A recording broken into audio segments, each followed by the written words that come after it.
NSIT निखारता है आपकी प्रतिभा को। NSIT, a place to imagine, invent and inspire. NSIT, अम्हारा, Bihta, Patna. नमस्कार, आप देख रहे हैं सिटी पोस्ट और मैं हूं आपके साथ आर्या चतुर्वेदी। लोकसभा चुनाव 2019 के परिणाम में बिहार में महागठबंधन की सभी पार्टियों को बैकफुट पर खड़ा कर दिया है, लेकिन इन सब में सबसे अधिक फजीहत आरजेडी को ही है। दरअसल महागठबंधन की अगुवाई करने वाली आरजेडी एक भी सीट नहीं जीत सके। लोकसभा रिजल्ट ने आरजेडी के इतिहास पर ही दाग लगा दिया कि आरजेडी का एक भी सांसद लोकसभा में नहीं दिखेगा। अब हालत यह है कि रिजल्ट आने के बाद से आरजेडी के मौजूदा सबसे बड़े नेता बने यानी कि तेजस्वी यादव दिल्ली से वापस लौटने का नाम ही नहीं ले रहे हैं और ना ही कुछ बोल रहे हैं। पूरी पार्टी में सन्नाटा छाया हुआ है। सहयोगी दल भी अब इधर उधर छिटकने लगे हैं। पार्टी की हालत तो यह हो गई है कि रघुवंश प्रसाद सिंह जैसे बड़े नेता आरजेडी को वापस ट्रैक पर लाने के लिए तेजस्वी की तरफ नहीं बल्कि मुख्यमंत्री नीतीश कुमार की तरफ देख रहे हैं, क्योंकि उन जैसे नेताओं का ऐसा लग रहा है कि 2015 में जिस तरह लालू नीतीश एकजुट हुए थे, उस समय भी मुश्किलों में खड़ी आरजेडी को संजीवनी मिली थी। अगर इस बार भी नीतीश कुमार फिर से साथ आ गए तो हताशा में जा रही आरजेडी फिर से अपने पैरों पर खड़ी होने लगेगी। लोकसभा की हार ने नेता से लेकर कार्यकर्ताओं को हिलाकर रख दिया। हार की समीक्षा को लेकर जब बैठक हुई तो तेजस्वी के नेता बने रहने पर सभी ने अपनी सहमति तो दे दी, लेकिन सभी यह मान भी रहे हैं कि रणनीति बनाने, मुद्दे चुनने, उम्मीदवार तय करने में भारी चूक हुई है, जिसका खामियाजा पार्टी को उठाना पड़ा है। पार्टी के बड़े नेताओं में नाराजगी इस बात को लेकर भी है कि चुनाव के दौरान सभी को दरकिनार कर तेजस्वी यादव ने वही किया जो वो चाहते थे।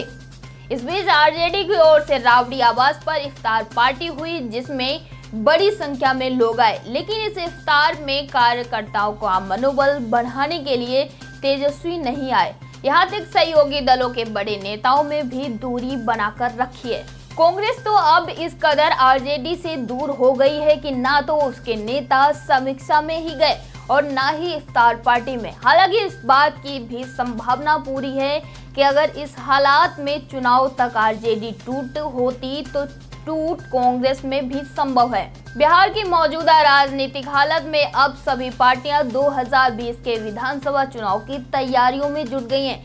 एनडीए में नीतीश कुमार तलखंदाज भी विधानसभा चुनाव से ही जोड़कर देखा जा रहा है, लेकिन आरजेडी की ओर से कोई हलचल नहीं है। हालांकि रघुवंश प्रसाद सिंह के नीतीश कुमार को एक मंच पर वापस लाने के बयान के कुछ सुगबुगाहट जरूर पैदा कर दी है। रघुवंश प्रसाद सिंह का यह बयान कि राजनीति में कोई दोस्त दुश्मन नहीं होता, अब एकजुटता जरूरी है। रघुवंश प्रसाद की यह कोशिश इस मायने में अहम दिख रही है कि अगर पूरा पिछड़ा वर्ग एकजुट होता तो इसका लाभ आरजेडी को मिलेगा।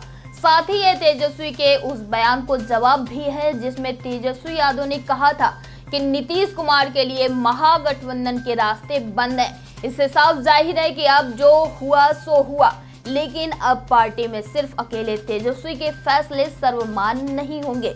इस संभावना से इनकार नहीं किया जा सकता कि चुनाव से पहले आरजेडी में कहीं टूट ना हो जाए। जाहिर है कि रघुवंश प्रसाद सिंह का यह बयान इस संदर्भ में भी महत्वपूर्ण होता है। अब आरजेडी को नीतीश कुमार की जरूरत है, लेकिन नीतीश कुमार को आरजेडी की जरूरत है या नहीं, यह कहना अभी थोड़ा मुश्किल है, क्योंकि नीतीश कुमार ने सिवाय जीतन राम मांझी को छोड़कर किसी भी नेता में दिलचस्पी नहीं दिखाई है।